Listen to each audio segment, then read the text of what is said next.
Now, a very warm welcome to you all to the opening ceremony of the Zimbabwe Science Fair 2021. Good morning, good afternoon, good evening to all those of you who are watching from every corner of the world. I know we have people from Ireland, Australia, the United States, Singapore, Russia, India, Greece, Kenya, to name just a few. And to you, I say Makadini from all of us in Zimbabwe. Thank you so much for joining us. Now, my name is Sandile, Mtetwa, and I'll be your host for today's exciting event where we are celebrating and acknowledging the scientific achievements by our young scientists. Now, to kickstart the event, we have a video by the director of the Zimbabwean Science Fair, Mr. Knowledge Chikundi, who will give us his welcome remarks. Greetings, finalists, observing students, teachers, parents, and partners. It is my privilege to welcome you all to the Zimbabwe Science Fair 2021.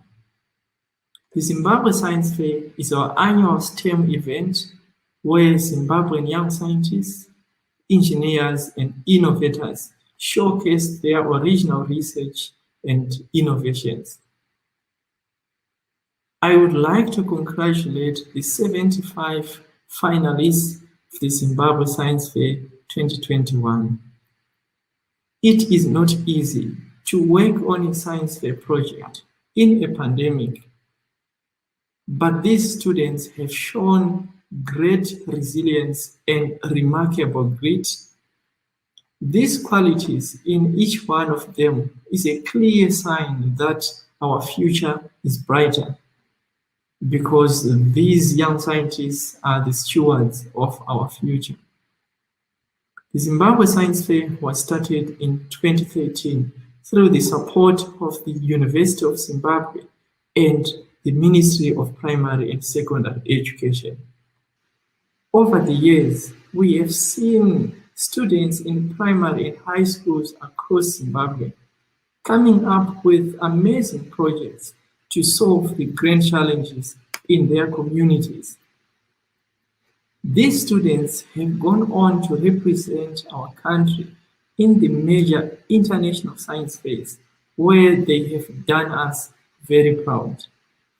Some of these young scientists have even turned their science fair projects into startup companies. We are committed to creating a support system for young Zimbabweans to pursue their dreams and passions in STEM. Apart from organizing this science fair event, we also do a lot of development work to support these children and teachers through workshops and science shows. I would like to acknowledge our many local and international sponsors and partners for making this event possible. And I wish everyone a wonderful experience over the next 2 days of this science fair. Welcome to the Zimbabwe Science Fair 2021. Thank you. Right, some welcome remarks there from the director himself. Now, this year we've had 400 applications from all across Zimbabwe, and this is by far the biggest number of applications we've had over the years. So I tell you, Zimbabwe Science Fair is definitely getting better and better each year. Now, out of those 400 applications, we have 75 selected finalists, and these you're going to know who has won on Sunday. Now, let's see who our finalists are in this next video.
Many congratulations to all 75 finalists, and I must say your projects were very, very impressive. And I know it must have been very difficult for the judges to choose the winners. So on Sunday, we'll know who our winners are, and make sure you're tuned in for that. So to all our finalists, I wish you all the best. And on top of that, we have some best wishes videos from our friends at Zimbabwean Science Fair. Enjoy this next video.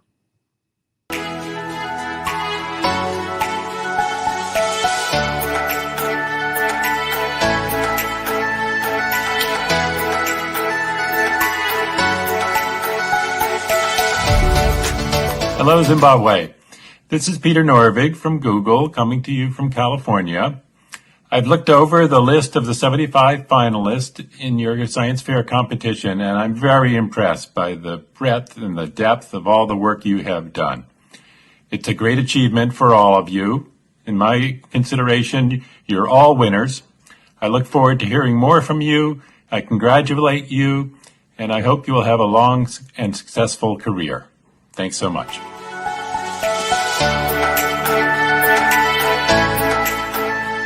G'day, Dr. Graham Walker here from the Australian National University. I just want to say a huge congratulations to everyone, every entrant and their families in the Zimbabwe Science Fair this year. It's a massive achievement just to get an entry ready. It's been a hard year globally. It's been a hard year to do science, and I know it's been a hard year in Zimbabwe. So congratulations for getting your entries ready despite all those things. It means you're amazing problem solvers, means you're determined, you're resilient, you want to get things done. And they're exactly the kind of traits that are going to serve you well in this fair and going to serve you well in the future. So good luck with your entries and stay curious, Zimbabwe.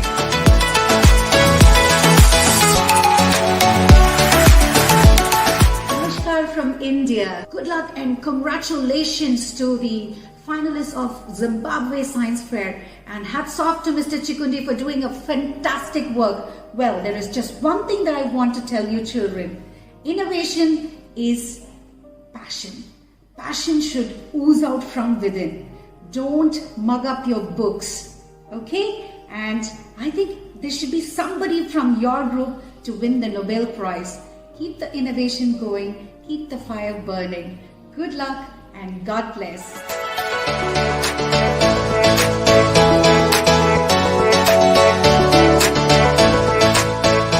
Hi everybody, my name is Sheila Porter and I am the founder and the CEO of the SciFest STEM Fair programme in Ireland. I am so delighted and very excited to have this opportunity to wish you all the very best at your up-and-coming Zimbabwe Science Fair. Remember, being one of 75 finalists is a great achievement. My message to you today is to just keep doing what you are passionate about and never be afraid to follow your curiosity. On behalf of SciFest and all your friends in Ireland, I wish you every success for the future.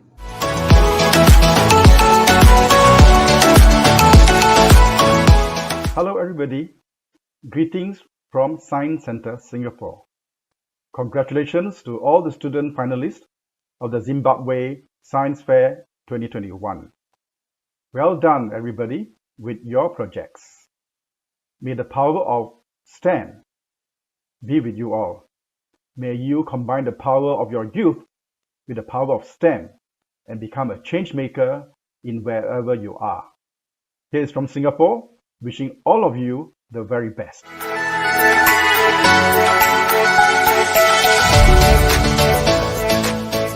Hello, I'm Pati Chetty, Executive Director of the ESCOM Expo for Young Scientists in South Africa.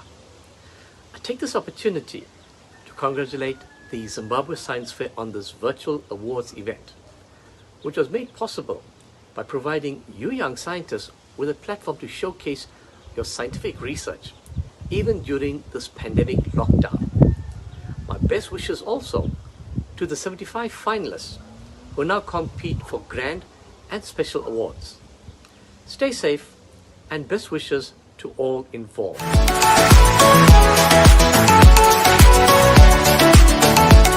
In the name of the International Movement for Leisure Activities in Science and Technology, MILSET, I want to express my best wishes for all participants of the Zimbabwe Science Fair 2021. It is an honor for Milset to be in collaboration with the Zimbabwe Science Fair. The best success for everybody. Hi everyone, my name is Berenice Suarez, and on behalf of the National Network for Youth Activities in Science and Technology in Mexico, REDMEX, I would like to congratulate all of you for your participation in the Zimbabwe Science Fair.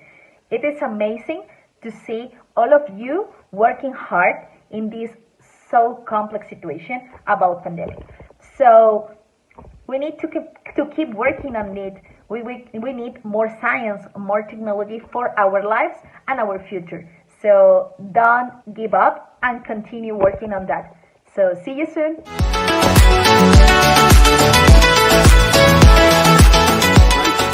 Our friends of the Zimbabwe Science Fair, on behalf of Bergamo Scienza, myself, Mario Salvi, are welcoming, and we're very happy we can celebrate with you the opening of the festival. We congratulate you for having been able to do this despite the pandemic.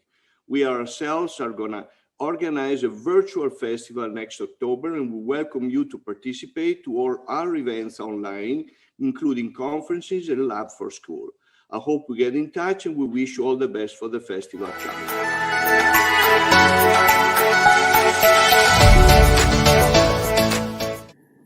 Hello from Athens Science Festival in Greece. We are Pandora and Theo, and we would like to wish you the very best of luck in your fantastic STEM projects ahead of ISEF. Bye! Bye!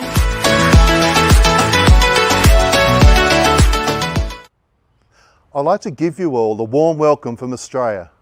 My name is Stuart Garth, and I am the ISEF Director of the Young Scientist team from Sydney, Australia. God brought our team and the Zimbabwe team together 5 years ago in Phoenix, Arizona, when we had a chance meeting with Knowledge Gitanjali, who was at ISEF, looking at the possibility of entering Zimbabwe team the following year. We were able to provide Knowledge with valuable advice and an online entry system that was able to be used for your Zimbabwe Science Fair.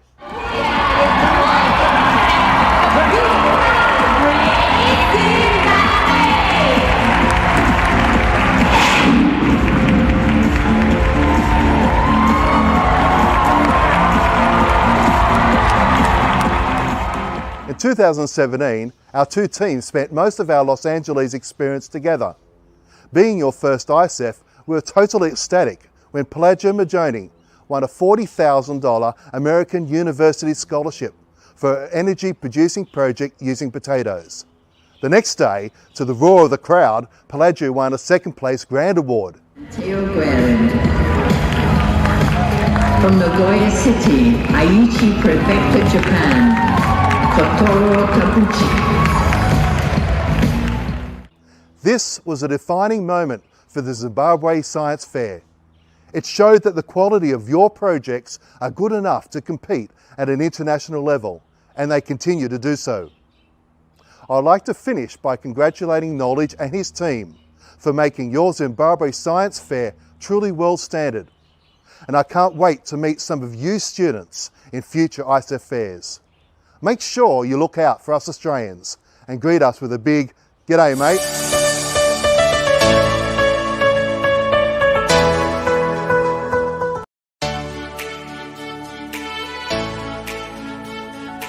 The president of Fun and Education Global Network, I take this opportunity to wish all the best Zimbabwe Science Fair 2021. And indeed, you are our change makers, the finalists. We wish you all the best, and we wish you wonderful celebrations. And remember, you are our change makers. We're looking forward to you and your innovation being absorbed in the industry, and more so to pursue your professionalism and bring change not only to Zimbabwe, but globally. Thank you so much, as we wish you all the best. Thank you. Bye.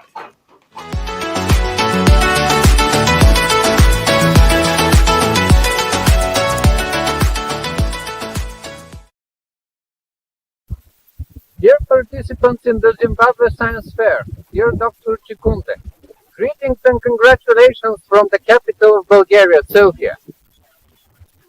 Dear students, I wish all of you to do your best during this science fair, to continue to work hard in the science and to achieve your goals.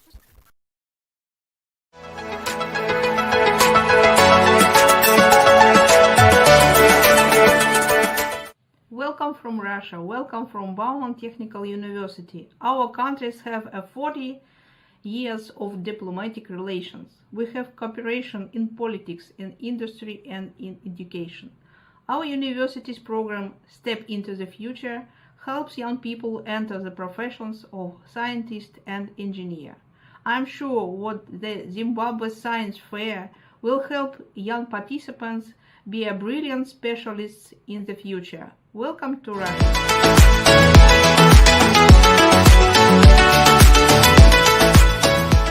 Hello, my friends who are attending Zimbabwe Science Fair. I'm Bayu Satriawan from Indonesia. Very happy to see your enthusiasm for these events. My friends, let's believe it.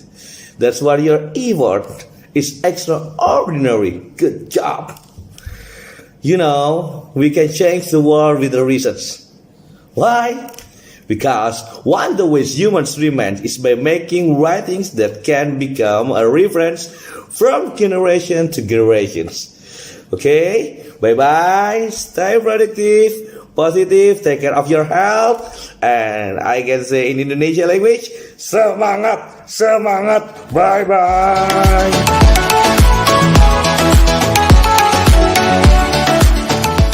Hello, youth scientists from Zimbabwe.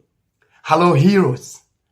You are 75 future leaders.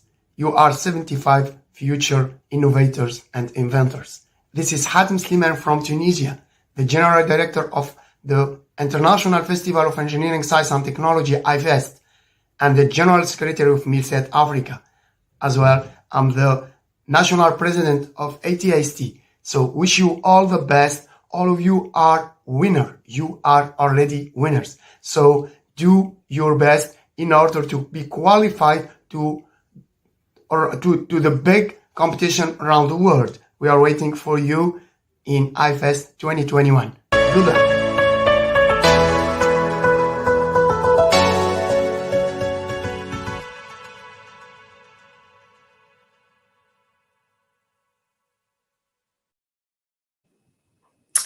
We appreciate all the support from our friends at Zimbabwean Science Fair, from Google, SciFest, Space Kids India, Club Young Scientists, IFEST, and many other organizations that are cheering you on because of the wonderful work that you're doing. I hope this inspires you to do more in the future.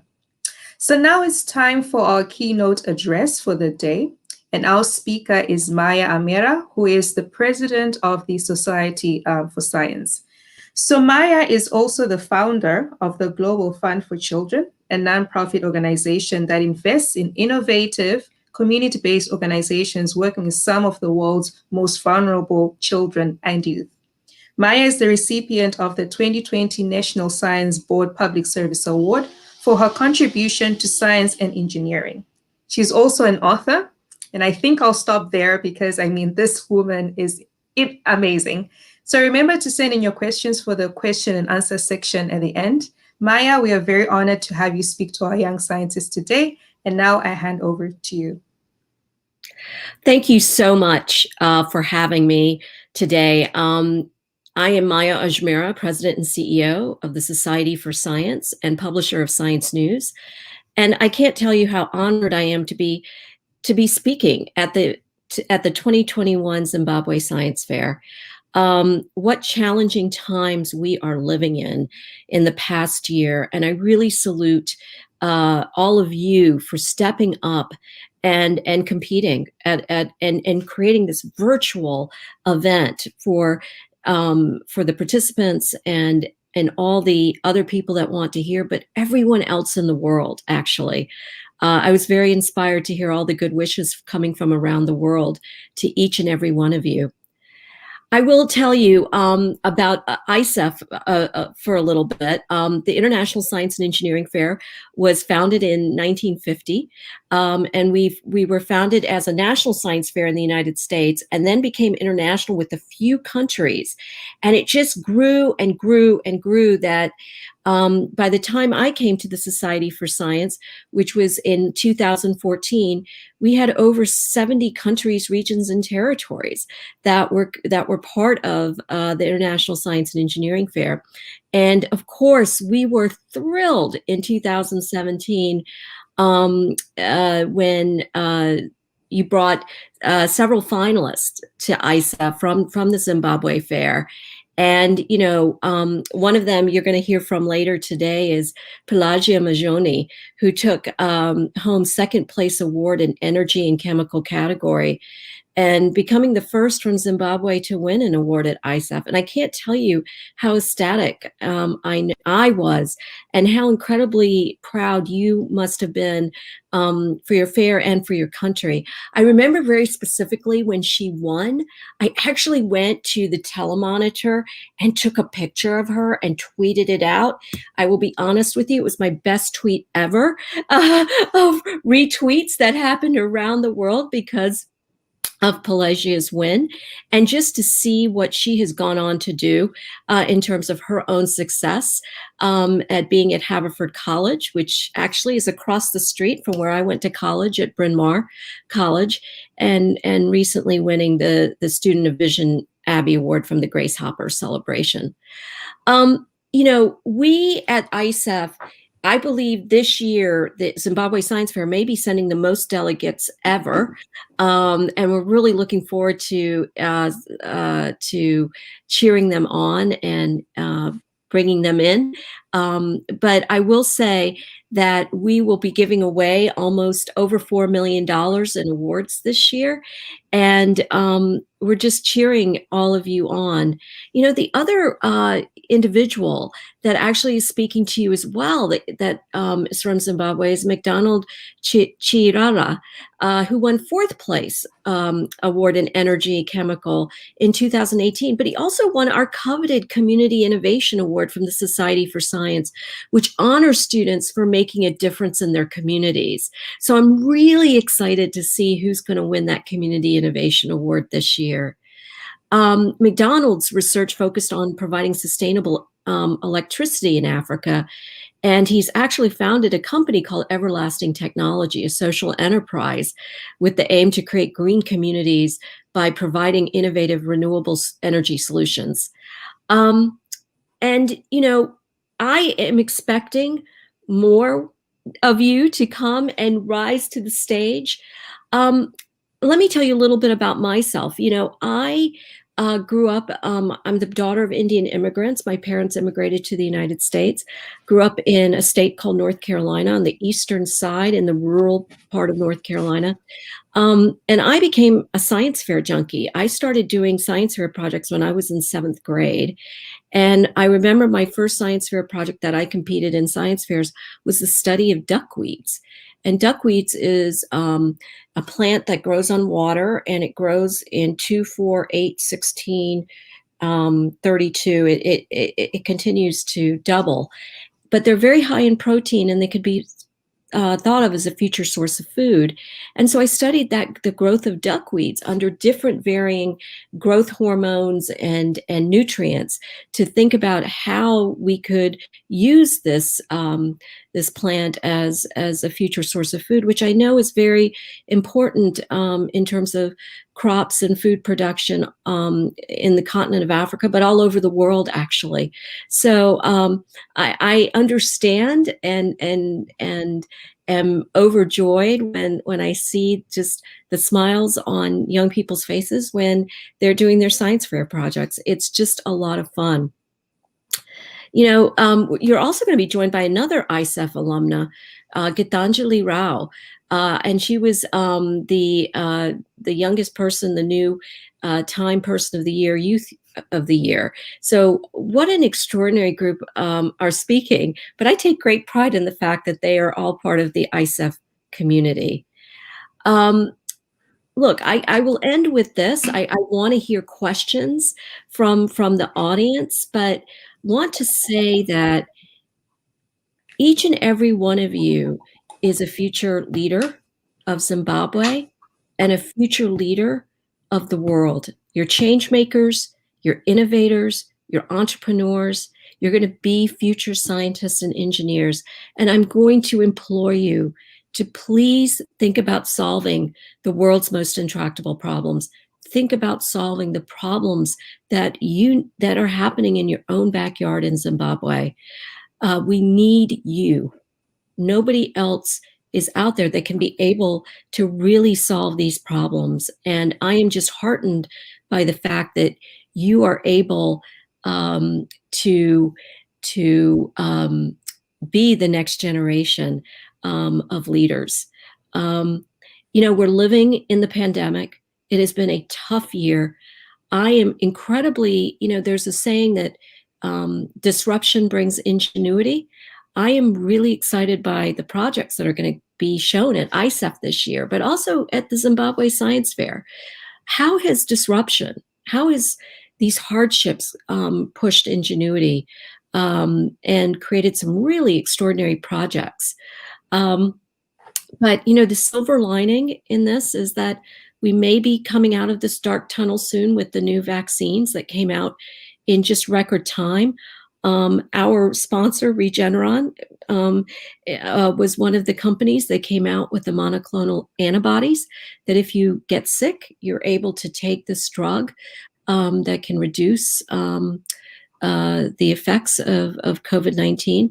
But the vaccines that have come out by one of our other sponsors, Johnson & Johnson, is just tremendous. And so we see the light at the end of the tunnel, and I hope that you do as well. Look, I'm going to just close and look forward to questions, but want to say that, again, we are incredibly proud of you.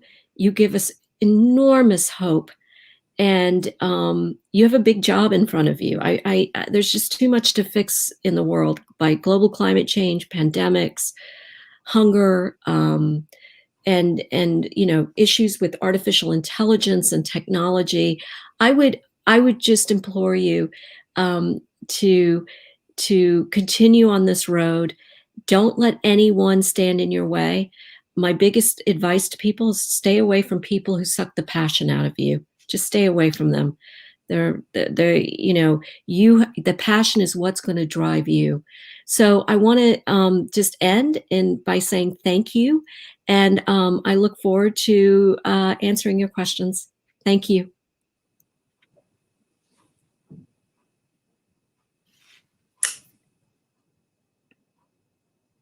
Right. Thank you so much, Maya, for that quite inspirational talk to all young scientists. And I'm sure they've grabbed something that will, inspire them for any future work that they're going to do. Any questions, guys? Please send in your questions on Facebook, on YouTube. There is a question there. When is the next ISEF program? It will be in May. It will be in the second week of May. So look for it. It's going to be huge. Last year, we had nearly 20,000 participants at virtual ISEF, and we're expecting the same or even more. And it should be very easy to come into the virtual platform. So be aware and ask the Zimbabwe Science Fair. I'm sure they'll have it on their website as to when it's happening. So cheer your fellow Zimbabweans on. Any other question? Okay, so I have a question. Yes. Ooh, okay, there's a question that just came in. So what inspired you to become an innovator and an author? Well, I founded the Global Fund for Children when I was 22 years old. And I can tell you that story quickly. I was on a fellowship after college that allowed me to travel from Thailand to Pakistan for a year. And I had wonderful professors who said, if you really want to understand people and understand their aspirations, get a backpack and start traveling for a year. And that's what I did. And I started seeing homegrown innovations taking place in people's own backyards. And it was in India, where my parents are from, is where I say I had my moment of obligation. I was on a train platform in India, and I got off this train platform and I saw 50 kids sitting in a circle learning how to read and write. And these kids were obviously very poor. And this teacher was teaching them with flashcards. And I was kind of mesmerized. And I asked the teacher, I speak Hindi, but she was able to communicate with me in her in the regional language. And I found out that these children live on and around the train platform. They work, they play, they beg, they sleep, they eat, but they don't go to school. And a social entrepreneur said, instead of bringing the kids to the school, she was going to bring the school to the train platform. And she brought a basket of magic, and one kid came, 2, then 4, and then 8, and then 16, and so forth. And then after that, she had a train platform school. And I asked, what does it cost to run one of these schools? And at that time, it was, $500. And it was there that I say I had my moment of obligation. It was basically, how do I help small organizations like the Train Platform School, and how do I help them have more train platform schools all over India? And so I founded the Global Fund for Children, and to invest in small amounts of capital into really innovative grassroots organizations throughout the developing world. And to date, the organization's invested over $50 million, nearly $50 million in 800 partners throughout the world. And I left, like all founders needing to move on, I left in about 10 years ago and came to lead the Society for Science, back to my science roots, but to see the organization thriving. And I'm pleased to say that the organization has made many, many investments in the continent of Africa, as well as Zimbabwe. And I'm just, I feel very proud as, someone who was 22 years old or 23 to have founded this, and to look back and say, wow, it's done great work because we've touched the lives of over 10 million children. The other part of that question was about being an author. During my travels, I started seeing connections that all children share around the world, and decided to create a group of photo illustrated children's books about celebrating the connectivity that all children share. So my book, my first book, which I think you Zimbabweans will be very excited about, is Children from Australia to Zimbabwe. A is for Australia, B is for Brazil, I is for India, U is for United States, Z is for Zimbabwe. That was my first book, and it's a journey across the alphabet. And I'll leave you with the question, what's the country that starts with X in my book? But today I have over 25 children's books with over 5 million readers. I'll take the next question. Sorry for the long-winded answer. No, that's fine. So next question. How do you manage to do the work with SSP, Global Fund for Children? I mean, just how do you manage to do all of that and go through that pressure? So with the Society for Science, I have an incredible team of people, and I am very privileged to lead those folks, to lead that team who implement such extraordinary program like ISEF and our affiliated science fairs, and helping to support our science fairs throughout the world. So, it's really about tackling the problems that are the most important and letting the others solve them, right? I'm about delegate. The Global Fund for Children, I actually only do very specific things. I'm not part of the organization anymore. And then teaching at Johns Hopkins is just a thrill. I love teaching young people because, I'll be honest with you, I learn more from them than they learn from me. They are incredibly bright students at the Paul Nitze School for International Studies at Johns Hopkins University. And I'm learning a great deal from them. And I actually had a couple of students from the continent of Africa, from Uganda this year. And just, proximate leadership matters. Being on the ground matters. We don't learn from people who are away from those problems, right? And so having individuals in a classroom that have been part of solving those problems on the ground and living through them is a great learning tool. Thank you so much for that. We have another question. What were your biggest challenges in the early stages of your scientific growth? So, the one thing that we need to embrace in science, even though they can be really big road bumps, are failures.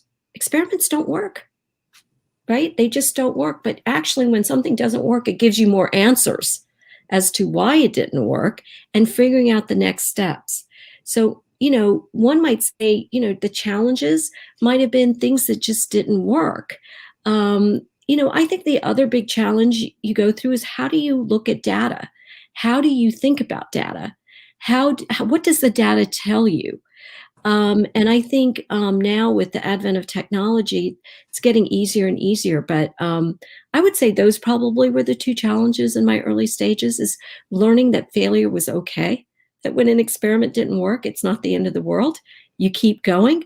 You either do the experiment again and again and again, or if it really fails, then you need to step back and say, okay, what didn't work?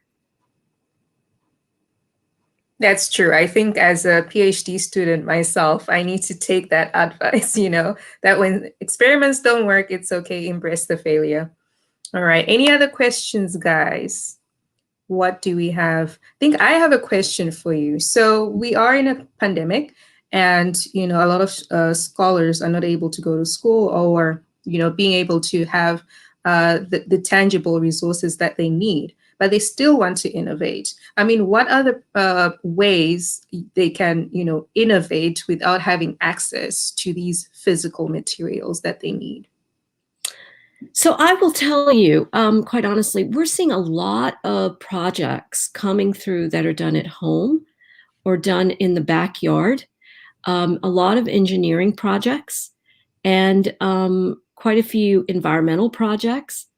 I think it's really, I frankly will say that the pandemic has given time for young people to think.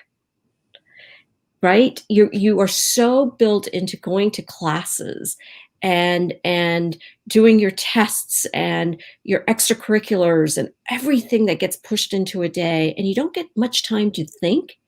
And I think this pandemic is actually, as painful as it's been, I think it's actually given a lot of young people time to think about problems and think about, how am I going to solve that, and start doing design work, right? Take out a blank piece of paper, right? And you just start sketching, okay, what's the problem? And what are the things I'm going to need? And how do I improvise, right? If I can't get this in a lab, what do I need that can actually make that work? I will say this, is that what this pandemic has also done has also exposed the inequities of our world, right?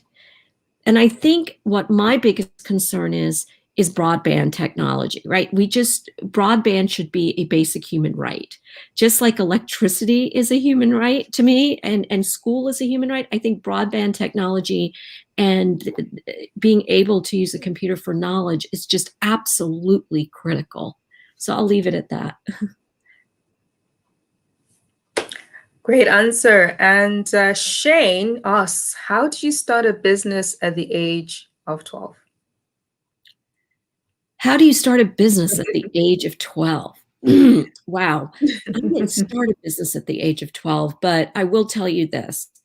I would look to certain clubs out there that may be in Zimbabwe on a global scale, like the 4-H club.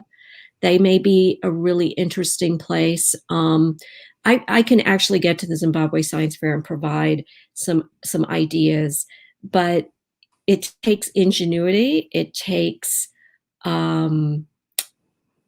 foresight. It takes, for you as a 12-year-old, what's your product? What are you trying to sell, right? And are you going to be going door to door? Are you going to be mailing things? There's a whole business plan you may want to think about of what it is that you want to sell, and then just doing it, actually. Let's just say you've created something, that you want to sell that maybe is a new type of, I don't know. I'm just going to take it out, like cookies. You love baking cookies, and they're really great cookies. Well, you're going to package them. Okay, you're going to put them in small plastic bags. And then who are you going to sell it to? You're going to go to the market and sell the cookies in each packet. How much are you going to sell it for? And if you sell it, if it costs you, let's just say 50 cents to make, then maybe you sell it for $1. So your profit is going to be 50 cents. So that's the way I would think about it.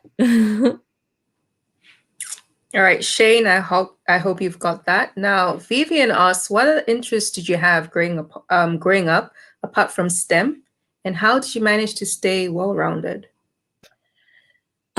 So I played the violin when I was a child, and my daughter now plays the violin and piano. I think the arts are really important as part of STEM. I would call it STEAM. I think there is something when you see several of our alumni who have won Nobel Prizes, actually, who competed at ISEF, they actually are artists as well, and well-known artists. One is a poet, actually, a published poet. One has canvas artwork. One is a photographer.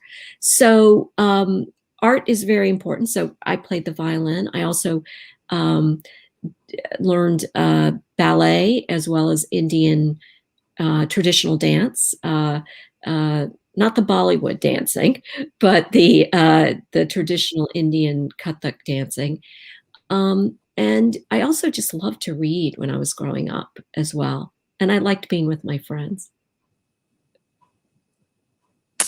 Question from memory.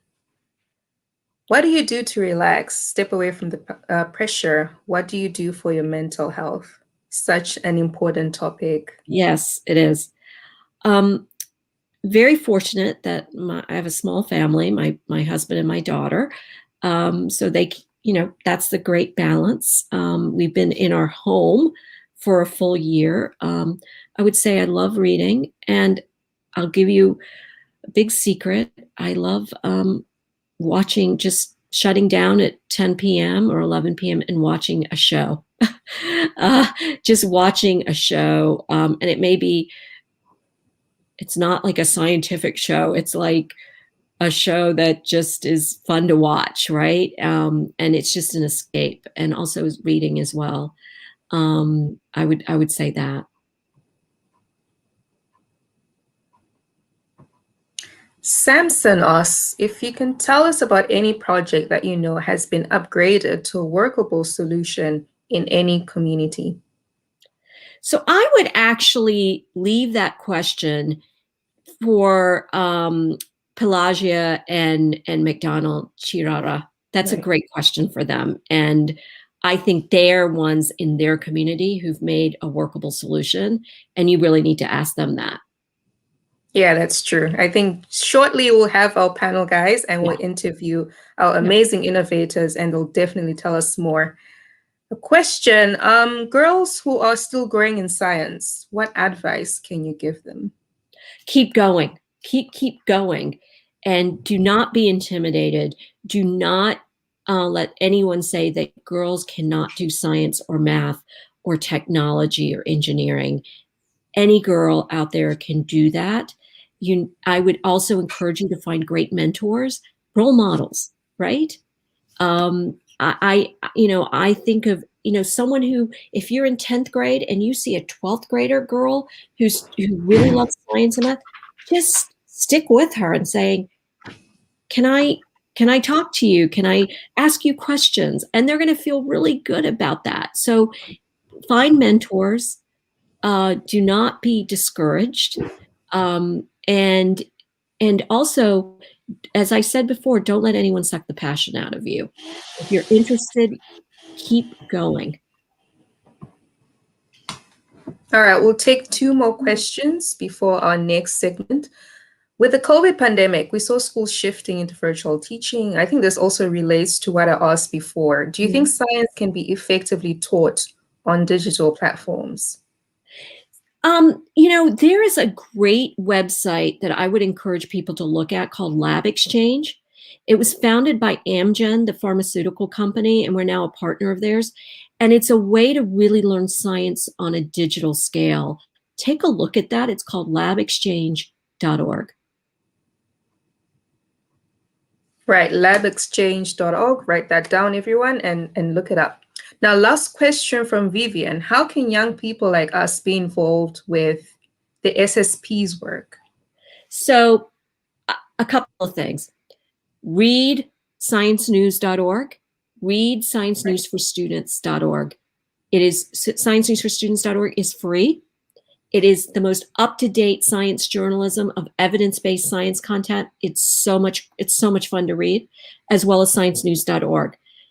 We have a huge global community that come in to read on one of the few newsrooms left of Science Beat reporters, frankly, in the United States. And the other thing I would say is get involved in your local science fair.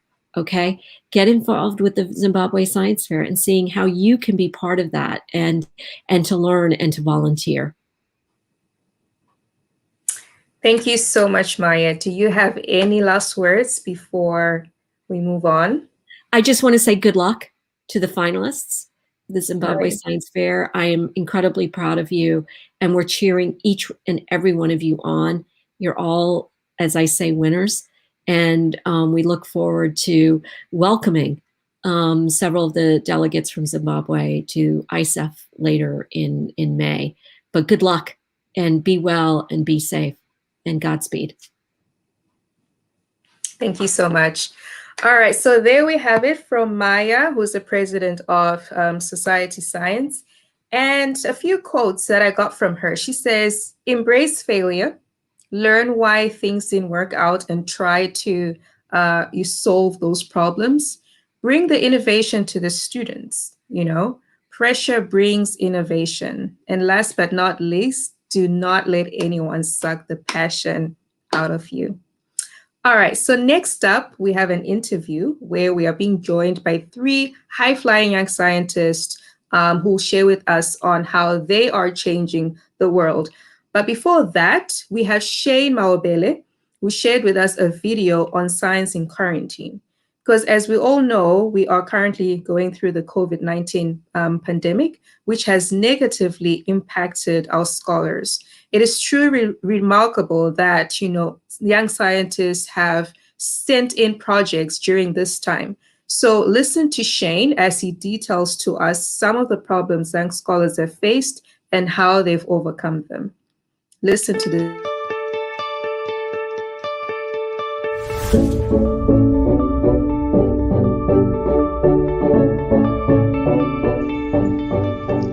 Good day. My name is Shane Mahobele. I am a student at Irene Christian College in Form 1, and I am a finalist in the Zimbabwean Science Fair 2021. In this video, I'll be sharing some of the challenges I faced as I designed the project in quarantine. First, I had a limited amount of materials, and this factor sort of scared me a bit because I knew the project was going to come out not looking very aesthetically pleasing. This meaning the project was not going to look very good. I also was afraid that the project was not going to function very well. I needed various materials that were in stores, which have suddenly been closed. This meaning I had to make most of the materials, and the ones that I couldn't make, I had to search for them in my house. Even though I found or made most of the materials, some were just weird to find, and I had to improvise. This meaning I had to make my project function without some certain key materials. However, in these hard times, it's a miracle that I managed to make a working homemade model. I am proud of my work, and I hope you are too. Thank you.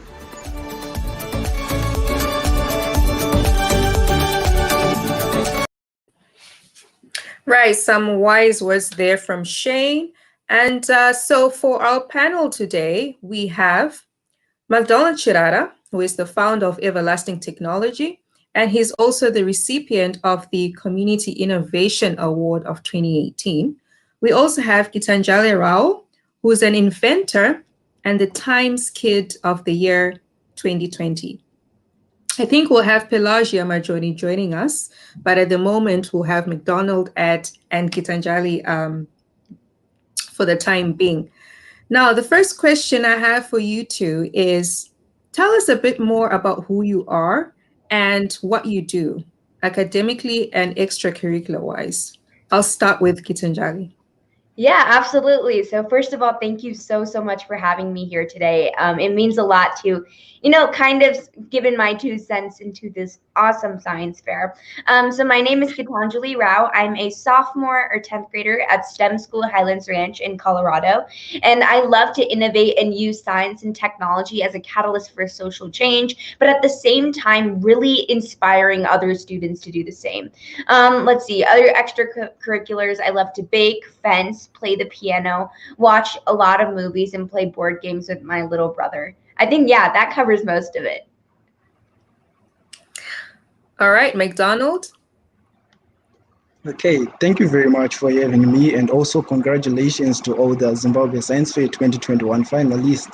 As mentioned, my name is Macdonald Chirara, and I'm currently doing a pre-university diploma program at the African Leadership Academy, and also I'm working with the Sure Start program as a trainee doing artificial intelligence and machine learning, and I'm also working on renewable energy research through my social enterprise, Everlasting Technology. Yeah. All right, so Gitanjali, you are only 15 years old. When and how did your love for science come about? Yeah, so I don't think there was a specific time or event that almost had like an aha moment on my life. I think I was introduced to all disciplines, whether it was art, music, reading, science, tech, be my parents or my teachers. But whenever I was curious, they would give me so many resources that allowed me to dive deep into any subject. So even today, I always use multidisciplinary approaches towards solving problems, and it will always involve this aspect of people, process, technology, as well as history, art, and mythology to some extent. So more than anything, my love of science really came from my own drive, but I guess my love of innovating came from combining that scientific thinking with solving world problems and making global change. Right, so I guess you are just an innovator at heart. All right, so Macdonald and Pelagia, both of you grew up in Zimbabwe. And I'd like to ask, what actually motivated you two to become scientists? I'll start with Pelagia. Hi, I'm Pelagia Majoni, and I grew up in Zimbabwe, as Sandile said. And what motivated me is the challenges that I always saw around me, like when I was growing up and I didn't have electricity so that I could study. I felt like I could solve those problems. So I was always inspired to do things that can help me solve those kind of problems for myself and my community. Macdonald? Okay, as Pelagia mentioned, as I was growing up, I realized that science is the outermost tool we can use to solve problems we are facing in our communities through researching, through seeing different articles on the internet, how people are solving problems, humanitarian problems being faced in different parts of the world. So in Zimbabwe, we, like any other country, we face different problems such as electricity shortages, as Pelagia mentioned, water challenges. So I saw science as a tool we can use to solve those problems. So that's why I started doing science research on a high school level. I think this goes well with what Maya just told us. Pressure brings innovation, and it's good that you guys, actually realized that you could do something in solving the problems in Zimbabwe. Now, moving on to Gitanjali. So tell us a bit more about the areas of science that you're most passionate about. What projects have you done? Yeah, so when I was 8 or 9 years old, I started to learn how to code simple applications, and then was introduced to technology like virtual reality, nano engineering, different sensors. And as I started to grow up more, I started using these to develop solutions. So I wouldn't say I'm passionate about one technology, but I tend to always build on top of what I've learned. So my first recognized innovation was an early snakebite diagnostic tool using something called non-contact thermography technology. technology. So from the coding I learned from there, I worked on my lead detection tool Tethys, adding in nanotechnology, and I built on that for Epione, my device to diagnose for addiction. And now that I have more tools and concepts in my hand, my latest initiative I started is essentially using that knowledge I have to try and create genetically sequenced microbes and combine them with biosensors to detect parasites in drinking water. So I guess a lot of the work that I do revolves around how we can use science and technology, but not necessarily by itself, how we can use it in a combined way that free us from the mundane and allow us to think bigger and solve harder problems. Amazing work. I'm really impressed by that. So guys, have you listened? Yeah, she's such an inspiration. Okay, so Macdonald and Pelagia, I think both of you have projects that are aligned to electricity generation, right? And Macdonald, you look at electricity from organic waste. Now, what does this project involve and how does it help communities? Okay, thank you very much. So I can start from the basis. The basis, like any other science project, was to identify the problem. So the major problem I was looking at was that in most of the rural areas of Zimbabwe, people are using firewood as the main source of cooking energy. So we have recent innovations coming up in the renewable energy space, such as solar energy. So I was looking on why are people not adopting to those renewable energy sources, such as solar power, in terms of cooking energy source. And I saw that most of the solar technology is very expensive, especially for an average household to buy, because you need the solar panels, you need the inverters, you need the batteries. So I started researching on a more sustainable and also affordable way people can generate cooking energy and remove the use of firewood, since it's causing deforestation, and we all know how deforestation is leading to climate change and how it is affecting Earth, our planet. So I started looking on a more efficient input energy source, and I saw it as organic waste. So I started looking on the biogas systems, and I started asking myself, why are people not using biogas systems, since they provide a sustainable way? And I saw that most of the biogas systems are very large, they are very robust, they require a large space of to construct them, so people would still rather use firewood. So my project started focusing on how we can innovate, or how we can move from the old established biogas technology into a more smarter version which could be adopted by people in our communities. So I then worked on a smarter version of a biogas digester system, and I worked on how we could accelerate the production of the biogas being produced. After achieving that, I started asking myself, what else can biogas be used for?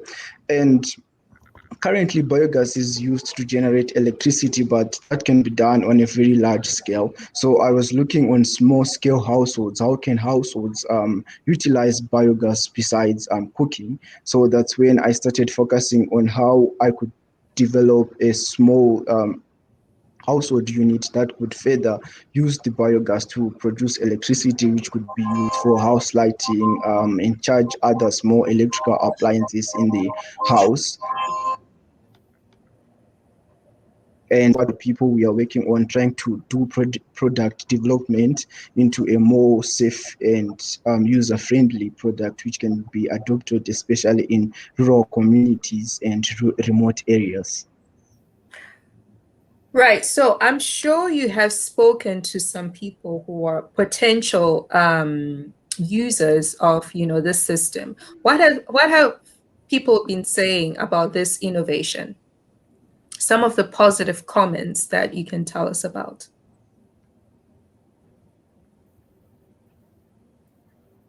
Pardon, I heard an internet breakdown. Can you? All right. So I think you might have spoken to some people who are potential users of this system. So what have some of these people been saying in terms of positive comments of the biogas? Okay. saw the prototype at different science conferences, and also I had the opportunity to exhibit the prototype at different business conferences, and the feedback I've been receiving so far is very great in terms of the purpose of the prototype and its audience, who is it going to assist. And the other feedback I've been receiving is now on the safety of the prototype. How safe is the prototype for household unit to be used in household setups? So current prototype to meet the safety regulations. All right, that sounds great. Now, Pelagia, could you tell us in just a few sentences, how does your project benefit communities in Zimbabwe? Okay, so I wanted to do a project that would benefit not only like myself, since I was struggling to study at night, but also people who were in my position. So when I was in high school, I engineered a battery from an electronically decayed potato paste. And that battery was like very cost efficient, and I tried to make it more efficient by producing more voltage and current. And it was aimed at like helping people so that they could study at night. So that was the main goal of helping us with household lighting. Thank you very much. All right, so I'll move on to Gitanjali now. And you have been named as Times Magazine's first Kid of the Year. I mean, before I ask the question, could you just tell us what your reaction was to hearing this news? Yeah, I was beyond honored, humbled, and honestly excited to be named Kid of the Year. I think by being named, Kid of the Year, I'm representing all students here from all walks of life, no matter their gender, their age, or where they come from. And I think that with this, I'm really hoping that I can prove that anyone can be an innovator. And this really allowed me to amplify my voice and solicit new innovators, and I guess encourage the need of innovation earlier in our education. All right, so in the projects that you're doing, how does this mention propel you as a young scientist? Yeah, so Time and Nickelodeon specifically have done an amazing job of highlighting optimism, kindness, positivity, especially in these tough times, and especially highlighting the work of our generation. So each of us have different talents, and we can try to light up the community with whatever we can. And I think this newly developed platform has allowed me to do that. So while I do innovate and create my own solutions, I also look towards helping other innovators find that spark within them. So this has not only allowed me to continue coming up with ideas, but has allowed me to work on global outreach. And I've actually worked with about 40,000 students across the globe who I've run innovation workshops for, and have attempted to really show them how much, what we can do with innovation. That's brilliant. Now, Macdonald, you've also won some awards. One is the Society for Science and the Public Communication Community Innovation. So how has this positively driven your project and even the passion you have in electricity generation? Okay, thank you very much. So firstly, it after winning those awards and recognition, there was more publicity of what I was doing to different individuals across the world. So I managed to get the opportunity to connect with different people in different countries, to connect with different professors who could assist me to further research on the project, or further work on some of the drawbacks. And also I managed to get more people to embark on my journey, because I could tell people, look, I'm doing this and I have this. Because in this world, when you want to go out there, look for funding for your project, people want to know what exactly are you doing, and they want point of references. So if you have a backup or something you can show them, or links you can redirect them to, you can get more support and you can continue propelling forward. All right. Now, next question will go to Pelagia. And what more do you see yourself achieving in the future as a young scientist? I know now you are a scholar in computer science at Haverford. So beyond that, what do you see yourself as? Yeah, so I've already started working towards my goal, which is really trying to bring technology to Zimbabwe, because I study like tech and I see its astounding effects in the communities here in the US. And I can see it helping, especially with things like agriculture, something that I'm also interested in since my parents are farmers. So that's really something that I look at myself working on, like working with young people in Zimbabwe, teaching them how to code and working on community-based projects that incorporate tech. And I also see myself as a software engineer. So like I already have been working with some tech companies, and that helps me like polish my skills and gain real world experience. So those are the two things that I'm really passionate about. And I also would like to bring internet access to people in my community in Zimbabwe. So I've gotten really passionate about tech, and I'm still also interested in solving the electricity challenges that we have in Zimbabwe. Thank you for that incredible answer. I'm sure it has inspired, those who are watching to actually make some vision boards of how they want to see themselves in the future and work towards that. I'll also ask Gitanjali the same question. What's your future looking like?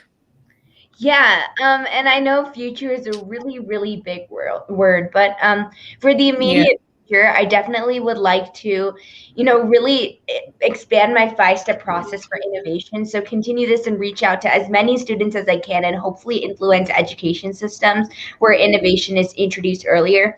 But we also have education inaccessible to students based on the circumstances that they are born into. And about 56 million children live in areas that aren't served by mobile networks, and many of them are in the African continent. And many of us here have parents and family systems who have supported us during the process, but others simply do not. And that's exactly what I'm looking to fix. So I look at our world as one big community, and it's all of our duties to help each other. So maybe each one of us can reach out to, one student who does not have access and help them get ready for a science fair. And to summarize, I genuinely have a big vision and I aspire to do a lot. But at the end of the day, whatever I'm doing is I'm hoping to make positive change in the world around me. Well, all the best in your vision. I'm sure you will make it. All right, Macdonald. So you are looking at electricity generation, right? But I'm sure there are other areas in science that you've seen considerably changing the world. Could you just highlight one example of such innovation?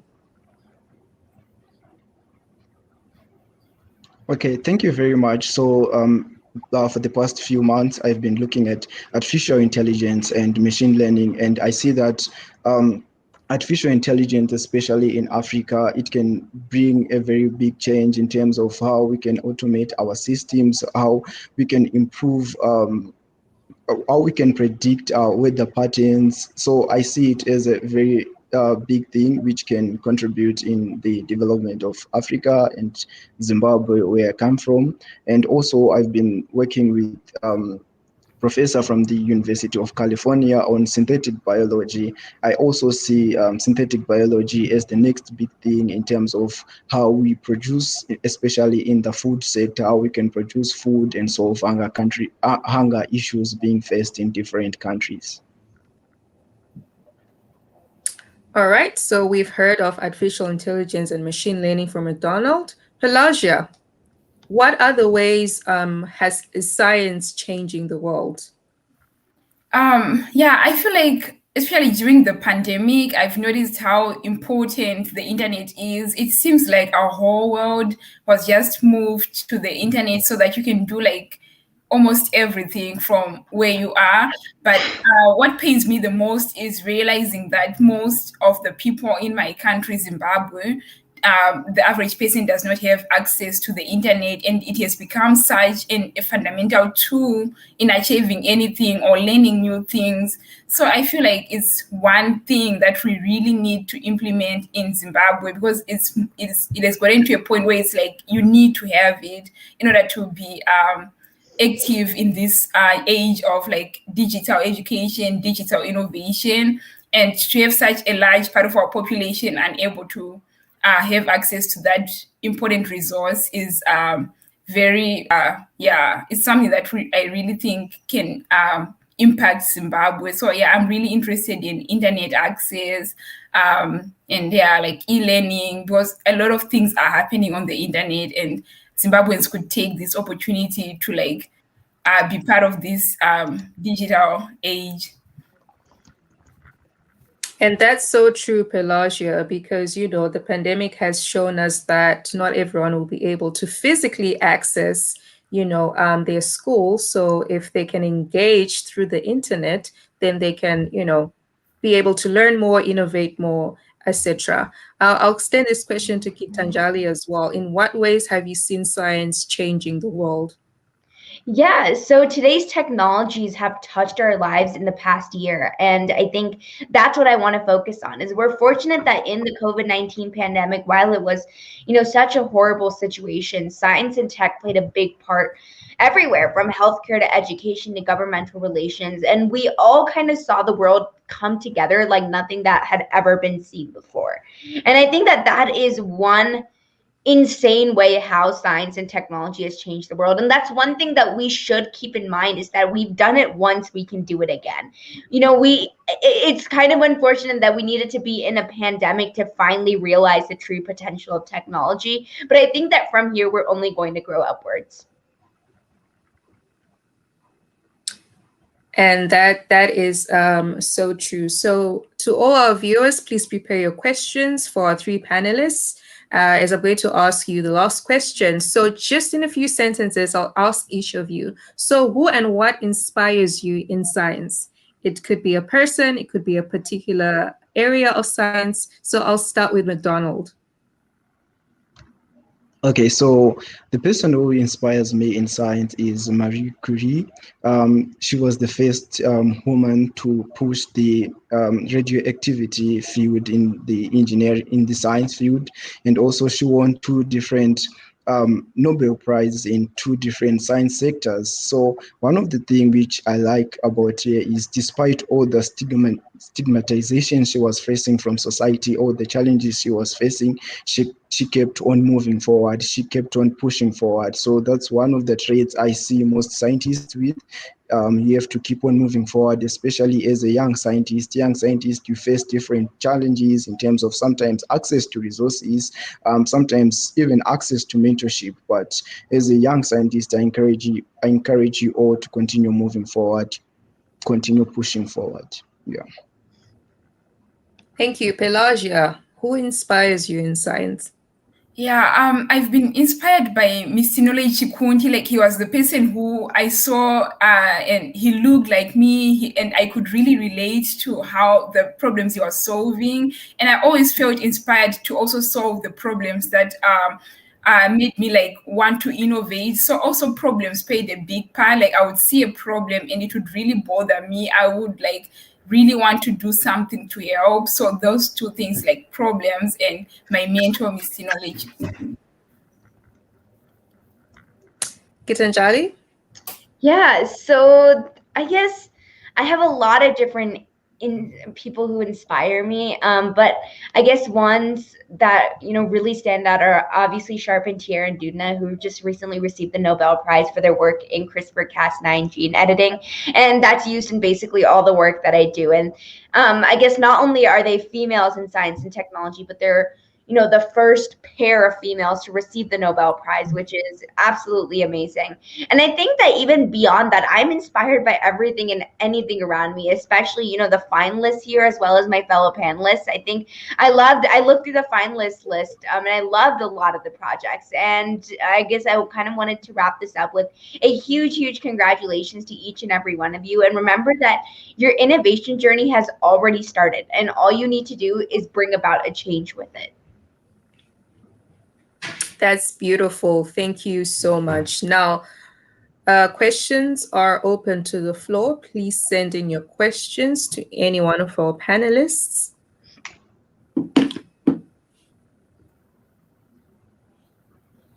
Right. So which of you has a project that has been upgraded to a workable solution in any community? Who would like to answer that question? I can answer that. So like, because I'm interested in technology, last winter break in December 2019, I went back to Zimbabwe, and my project was basically teaching young people in Zimbabwe how to code. So we had access to the US Embassy, and we also wanted to do an agricultural component because we know that we have like food insecurity issues in Zimbabwe. So we would like create chickens as a component of the class. So we did that in Eastview, where I stay. And like sometimes we discuss about the ways we can use technology to innovate, like technologies for disease detection in chickens, for example. And the real goal was for that winter break was just more like a prototype for what I hope to build, which is like an agri-tech organization where people can learn how to code and then apply those technical skills to agricultural problems so that we deal with food insecurity challenges that we are facing in Zimbabwe. Thank you, Pelagia. I think Macdonald wants to, right? Yeah, I think I can also add to that. I remember myself around 2017 when I just heard about the Zimbabwe Science Fair, and I went to my teacher explaining my science mentor, Mr. Majoni, explaining the project I had in terms of the prototype I wanted to create to solve the energy challenges being faced in the rural areas of Zimbabwe. It was still just an idea. I didn't know about the science methodology, how you can create a science project. It was just a random idea.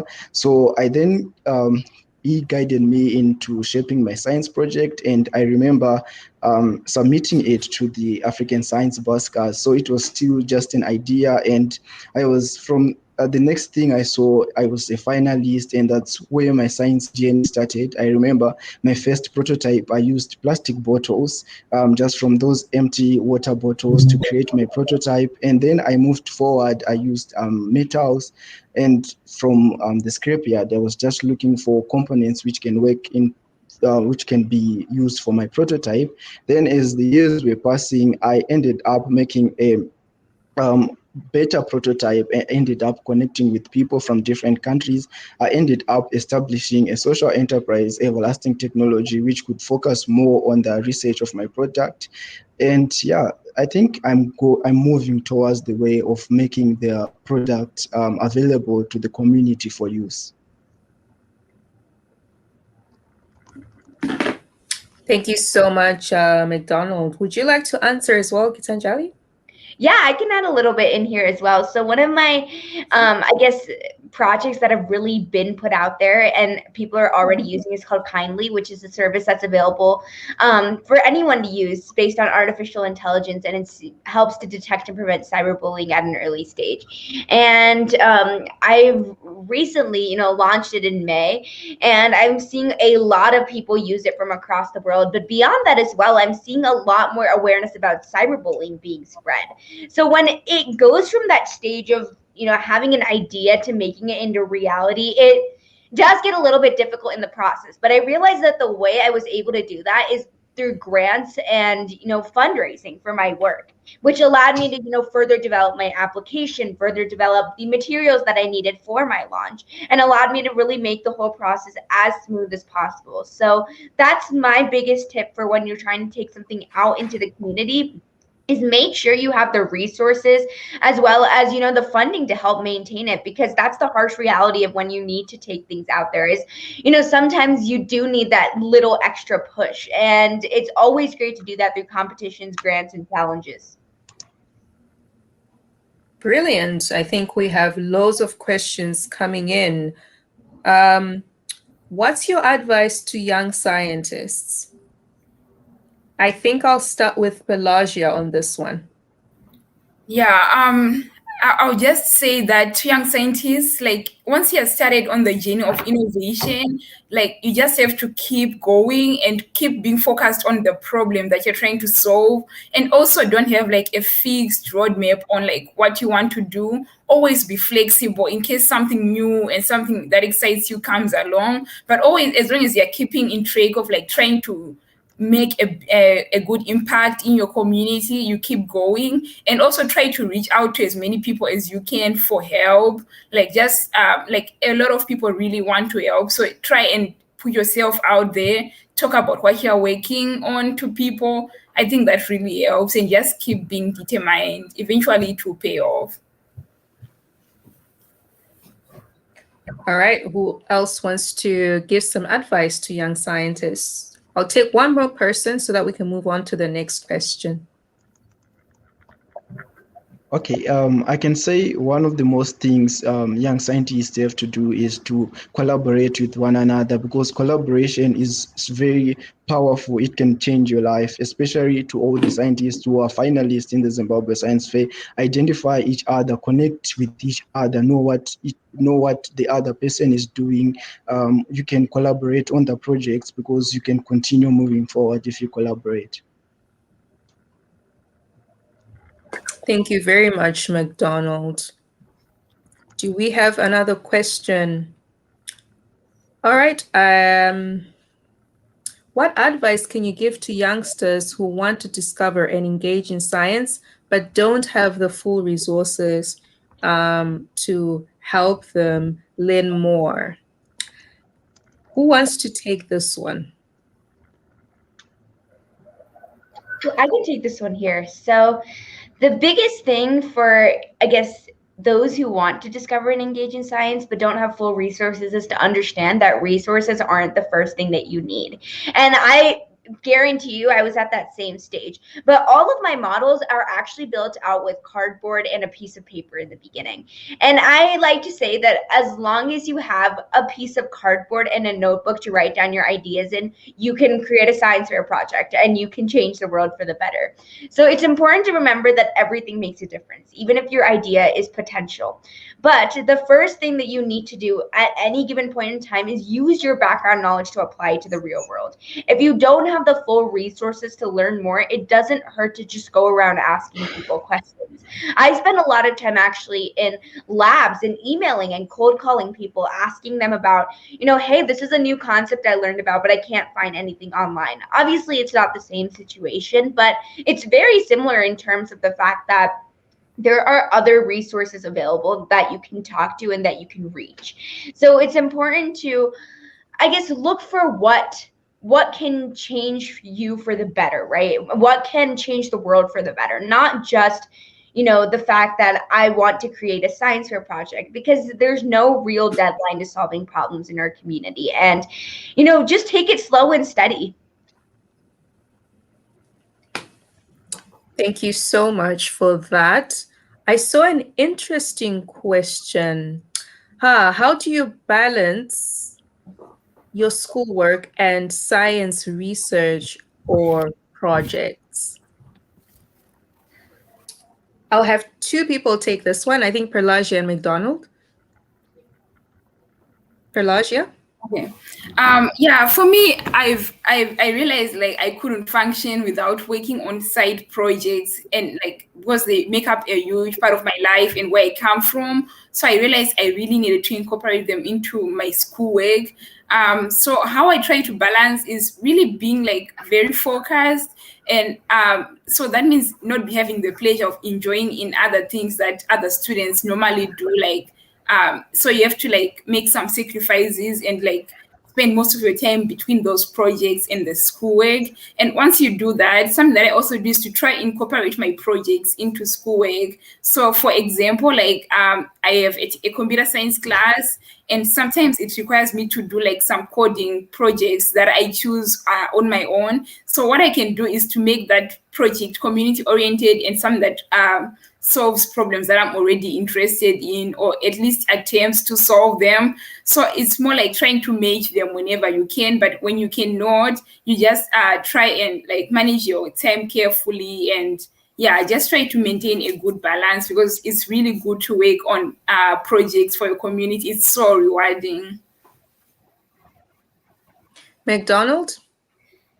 Yes, so just to add on what Pelagia said, time management is very important when it comes to balancing your schoolwork and science research. So in my case, I want to involve myself in many different activities, and how I balance my time is I make use of different time management resources.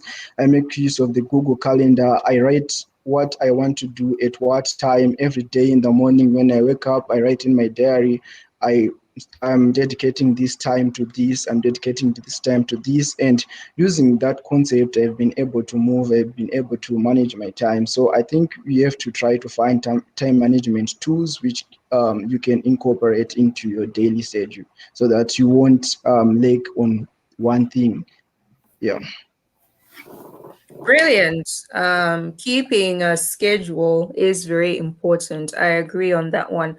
Now we'll only have one more question to keep up with our time. And there's a question by Vivian Chinoda where she asks, so Gitanjali mentioned how she interconnects different science sectors in drafting solutions. If she could choose one sector of science that she considers as able to solve the most significant problem, which one would it be? Yeah, so that's a really great question. And I think that's one that has a lot of different ways to interpret it. For me personally, I always look first towards a computer science based aspect and work backwards from there. I always create, some sort of microcontroller connected to a phone application and then look at the inside working of it, which might involve biosensors, nanomaterials, artificial intelligence. But at the end of the day, computer science is baked into everything that I do, and that's exactly why my devices work so well and why they're even viable products is because I look for the user in mind. And I always tend to look at computer science, and I think that is where you can find the most significant applications into the real world, and you can gain the most significant skills too. Right, great answer on that one. Now we've unfortunately come to the end of our program today. We've run over a little bit of our time. Much appreciation to Macdonald, Pelagia, and Gitanjali for joining us today. You are incredibly inspiring, and I'm sure that people who are watching have gained a little bit of, how they can, solve problems as you guys are doing. All right, so now that we've come to the end, I'd like to encourage you all to stay tuned for tomorrow for, the chemistry show offs, which is starting at 4 p.m. CAT, and I'm sure you're also going to be tuned in for the closing ceremony and award giving ceremony. So from myself and from the entire Zimbabwe Science Fair team, thank you for joining. See you guys tomorrow. Goodbye.